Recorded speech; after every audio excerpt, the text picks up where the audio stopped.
what did you learn from what values did you learn from your dad and family that you wouldn't have learned from your family at home? Yeah, I think one thing is male friendship is something that's not addressed a lot. It's something that is not taught to us from a young age, being men, how to be open, how to communicate with other men, how to trust them, how to share things. And I think it's gotten better now. I mean, there's movies that sort of joke on romance or stuff like this, but those terms didn't exist. And I think, what we were really taught as young men was this competitiveness and, screw him before he screws me and this sort of thing. And so I really learned how I could be friends with other men, how we could share things, how it didn't have to be about one-upping all the time, and you could be open, you could be vulnerable, and not to say that we went around weeping with, handkerchiefs all the time by any means, but trust. Trust was a big thing. And my mother was always very big, and still is always very big on, it always comes down to family, right? Your family is the only thing you're going to have left in the end. They'll never leave you, all these different things. And so that's ingrained in my head, but I opened up that conception more to what family could be, and I allowed that sometimes you could make friends, your family, in that way. Thank you. You're welcome. Hi. I was wondering, coming onto the tour so late, were you treated differently by the older ones? Yeah, there was always that thing, and it's interesting. Somebody asked about the 70s before. There was an album that came out in the 70s called Shakedown Street, and that ended up becoming sort of like a big hit in a way, whatever way the Grateful Dead would be considered to have a hit of anything. That became sort of a hit for them, and it almost had this sort of like disco-y tinge. It was from the 70s, and there was this influx of people who came to the band through that album. And so my understanding was at that time, it was a similar thing of like, oh, there's these shakedown, people coming in. But eventually they get absorbed into the scene. And I started to go to shows, and I point out in the book, just a little bit before the Dead came out with this song, Touch of Grey, that ended up becoming their biggest hit, ever. And that really led to an influx of people too. And so even though I had sort of gotten into the band before that, I was of the same age, so you sort of get lumped in. So there was some of that, but the bottom line is those people tend to be jackasses, who look at the world in that way and be really competitive and sort of. So most of the time, if somebody's laying that on you, they're probably not worth thinking or worrying about anyway. But that was something I had to go through and understand. Thank you. You're welcome. How you doing? What is your take on today's drug culture compared to when you were growing up? I think there's a lot more pharmaceuticals. There's a lot more crystal meth. There's a lot of things that really hook you real fast. I think the pharmaceuticals, the idea of kids having really easy access to pharmaceuticals that are super addictive and that they find in their medicine cabinets, so they're really accessible, is freaky. Because when you're a kid, you don't know. You just start taking stuff, and like OxyContin will hook you like smack, except for it's right there in your house. And that's no joke. That's gonna be a big part of your life. If you get hooked on that, you gotta get off of it, or even worse, you don't get off of it. So I think that's a big thing. There just wasn't that level of pharmaceuticals available, and I think like crystal meth freaks me out. It's just such a really nasty drug. I mean, when I was growing up, I guess when I was 17, 18, 19, there ended up being a little bit of like cocaine coming in, which I consider to be an ugly drug as well. But it wasn't that much, and it wasn't, a big influence. And I just think that the drugs that I would classify as ones that really change personalities in this way that's just really abysmal are just more prevalent now. And I think, unfortunately, the younger you get into it, you just don't know. You don't know the consequences. You don't know what these things are going to do to you. And so I think that's a big difference. I noticed your girlfriend wasn't mentioned much in your memoir. Is there a reason why she wasn't really brought up in the same? That was her choice. She's my wife now. So she had, we discussed it openly. And she's the only one in the book who is named by her actual real name. Everybody else is sort of pseudonyms or nicknames that we actually use. She didn't want to be a big part of it. And I think that the role that she played was just about right. And, she wasn't, on tour with me. She was there as a really strong, solid presence in my life that was always really important to me. But these experiences that I write about in the book, she just wasn't physically there for. So I think her role was just about right, but it was something that we discussed. And we mainly discussed it in the chapter where I talk about going up to her school. And I said, I hadn't written really about her up to that point. I said, again, like I can't avoid this. I'm going to do this book. I have to discuss this part. So I didn't change anything that I wrote, but I did pass it by her, because we got to live together. So everything was cool there. But yeah, I think that the role that she plays is just about right for this book. Now that said, I am working on a screenplay of the book that changes that and that actually focuses more on their relationship. And it's interesting because women's take on this book, women picked up on that relationship much more than men did.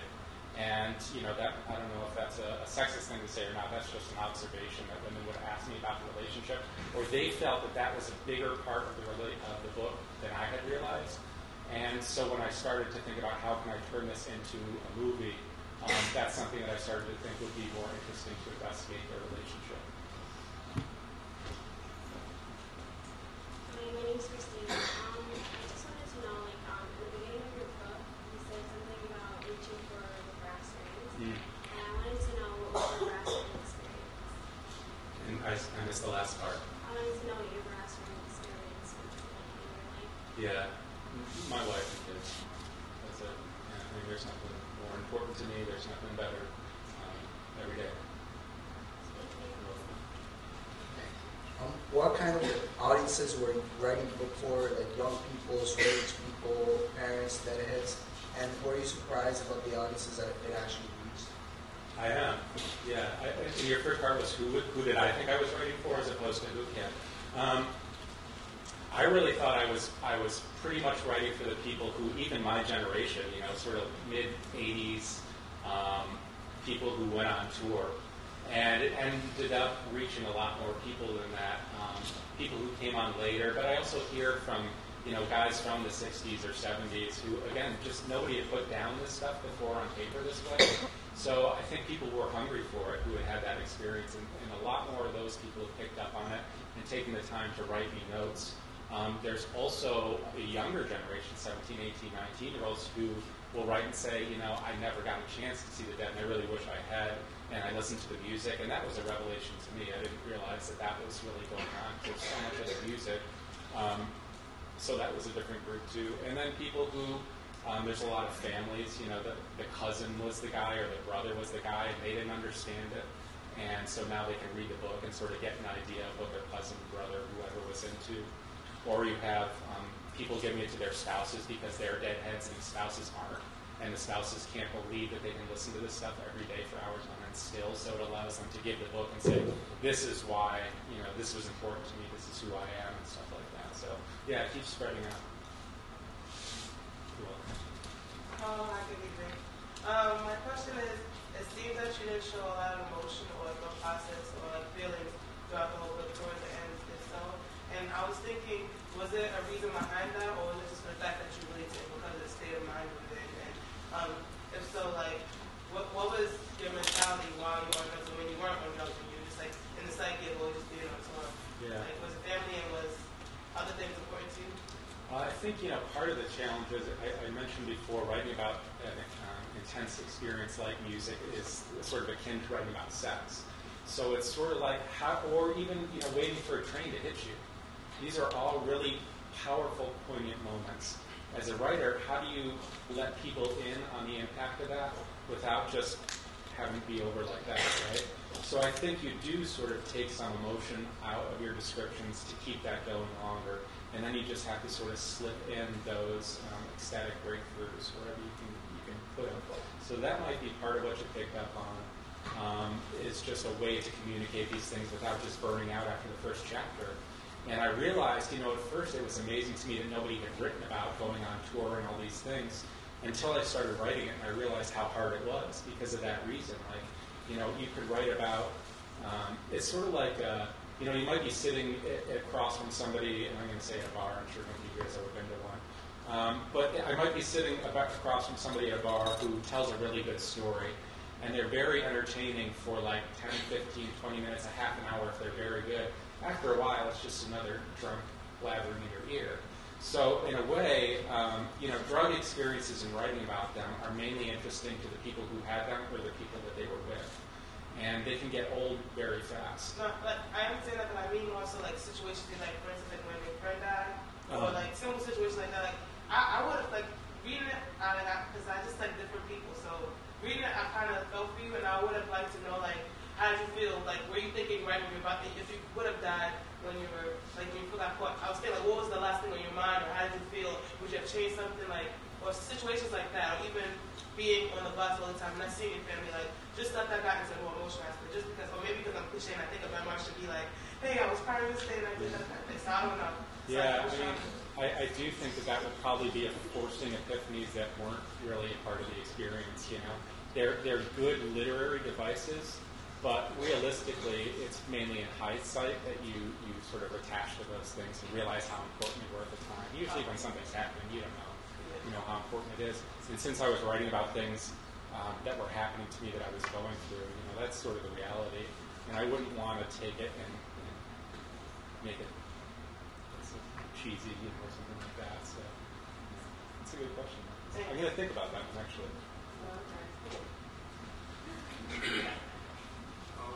Based on the platform you learned as a published author and the content of your book, do you think you could include a section in your book that maybe talk about potential problems with drugs? I could have. I think that, again, there's a sort of accepted storyline that as soon as you write about drugs, you're supposed to put that stuff in. It's supposed to sort of go to regrets or rehab or something like that. I mean, there's a way that things are supposed to go, and that wasn't something that I wanted to do. I just sort of wanted to talk about it from a straightforward manner. This is what I did. This is where I am now. So that's just not me. I mean, there's lots of books that deal with that, and that wasn't where I was headed. Yeah, by the way, that's what I like to watch. Oh, thanks.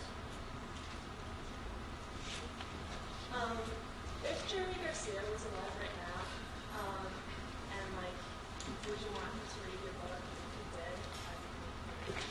I would love him to read the book, and I think he would like it a lot. He was a big reader, and he was really influenced by particularly the beat writers. But he was a voracious reader, and he read lots of different works. And I don't know if anybody in the actual band has read the book or not. I've gotten sort of have hints that might have happened, but I certainly haven't heard from any of them. But they really were all readers, and they discussed things a lot. Somebody asked what he did with all the downtime when you're traveling from show to show. I mean, imagine the downtime those guys had in 30 years of touring. So I'm sure they ripped through a lot of books. And I think that the book has enough of those influences that they would have picked up on, that they would have appreciated that being a sort of link in the lineage of the writers that they appreciated, and telling the story in that way would have resonated with them. So nice to think about. Thanks. Good. As an author, what do you feel as though is the climax of your book and therefore your dark years? The climax scene of the book? The climax of the book. Is in that attached to the touring years, or just the climax of the book?